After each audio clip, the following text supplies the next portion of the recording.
मंत्रिपद न मिळाल्यानं छगन भुजबळ हे चांगलेच नाराज आहे। होय, मी नाराज आहे, छगन भुजबळ यांनी ही संतप्त प्रतिक्रिया दिली आहे। छगन भुजबळांची नाराजी दूर करण्याचा अजित पवार गटाचा आता प्रयत्न सुरू आहे। छगन भुजबळांना मोठी जबाबदारी दिली जाण्याची शक्यता व्यक्त केली जाते। छगन भुजबळ हे मात्र नागपूरवरून आता नाशिकला रवाना झाले। रविवारी माहितीच्या मंत्रिमंडळाचा नागपूरमध्ये विस्तार झाला। बड्या नेत्यांना डच्चू मिळाला। मैं नाराज हूं, पत्रकारांना विचारलेल्या प्रश्नावर छगन भुजबळांनी ही संतप्त प्रतिक्रिया दिली आहे। सर, आपके बारे में चर्चा है कि आप काफी नाराज हैं सर। हाँ, नाराज हूँ तो क्या करें? क्या चाहते हैं आप? क्या मुख्यमंत्री जिस तरह से नाराज हूँ, अब इतना ही बोला ना मैंने, तो क्या चाहूँगा मैं? आपने अपनी पार्टी की इस बात की जिक्र किया, पार्टी के सामने, अजित पवार के सामने। कुछ जरूरत नहीं समझा मैं।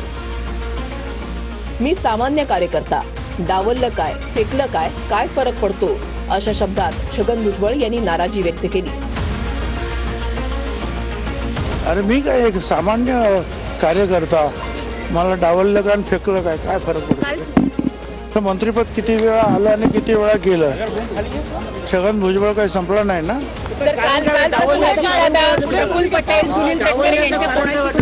आता ज्यांनी डावललं त्यांना विचारायला पाहिजे ना। अजितदादांसोबत कालपासून चर्चा नाही, चर्चा करणं गरजेचं वाटत नाही, अशी प्रतिक्रियाही भुजबळांनी दिली आहे। अजित पवार से कुछ आपकी बातचीत हुई? आपकी नाराजगी क्या आपने अजित पवार के सामने रखी? चलो, मैंने कल से कोई बातचीत नहीं की और मैं ये जरूरी नहीं समझता हूँ। बाकी के आगे जो है चर्चा बस। आगे का क्या कदम होगा सर आपका? मुझे पता नहीं है, मैं मेरे जो लोग जो है उनसे बात करूंगा। मनोज जरांगेनं अंगावर घेतलं, त्याचं बक्षीस मिळालं, असं छगन भुजबळांनी म्हटलंय।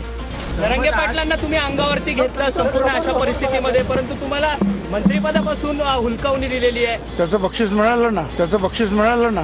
ते मला नाही माहित त्याला कशाला काय केलं आणि काय नाही, तो आमचा प्रश्नच नाही, तो त्यांचा राजकीय प्रश्न आहे वैयक्तिक। त्याच्याबद्दलचं आपल्याला काय माहिती नाही, त्याला का दिलं हे माहीत नाही आणि त्याशी आम्हाला काही देणं घेणं पण नाही। मराठा आरक्षणाचा मारे करायचं आम्हाला काय देणं घेणं नाही। ओबीसी नेत्यांना डावललं, सत्ता येताच खड्यासारखं बाहेर काढलं, असं वडेट्टीवारांनी म्हटलंय। नक्कीच ओबीसीच्या नेतृत्वाला डावललेलं आहे। ओबीसीचा वापर करण्याचं काम झालं आणि मात्र सत्ता येताच ओबीसीला एकदम खड्यासारखं बाहेर काढण्याचं काम या सरकारने केल्याचं आता दिसते आहे। दादा भुजबळांवर मोठी जबाबदारी टाकण्याच्या तयारीत आहेत, नाराजी दूर करण्याचाही प्रयत्न करणार। भुजबळांना मंत्रिपद न मिळाल्यानं येवला आणि निफाडमध्ये भुजबळ समर्थकांचं आंदोलन। अहिल्यानगर आणि बुलढाण्यातही भुजबळ समर्थकांकडून निदर्शनं। जालना आणि नाशिकमध्ये सुद्धा भुजबळ समर्थकांचा आक्रमक पवित्रा। असं आहे की 7-8 दिवसापूर्वी जे आहे त्यांनी मला म्हटलं की तुम्ही राज्यसभेवर जायचं, तुम्ही आता जा राज्यसभेवर। त्यावेळेला मी मला राज्यसभेवर जायचं होतं, कधी आधी अगोदर सातारला जी जागा दिली त्यावेळेला, तर त्यावेळेला का त्यांनी ती दिली नाही।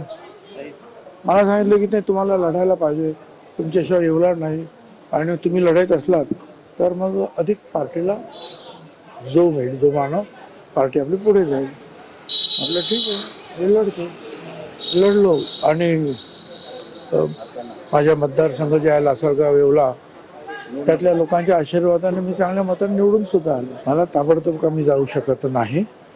माझ्या मतदारसंघाच्या मतदारांबरोबर ती प्रतारणा ठरेल, त्यांचा तो विश्वासघात ठरेल। कारण राज्यसभेवर जायचं तर मला विधानसभेचा ताबडतोब राजीनामा द्यावा लागेल,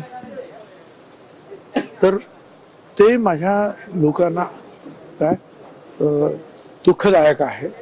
ते कदाचित रागवून, पण निश्चितपणे मी म्हणजे त्यांच्याशी प्रतारणा करू शकत नाही।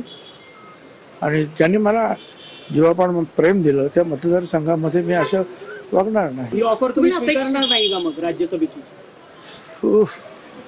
सर, ही ऑफर तुम्ही स्वीकारणार नाही का मग राज्यसभेची?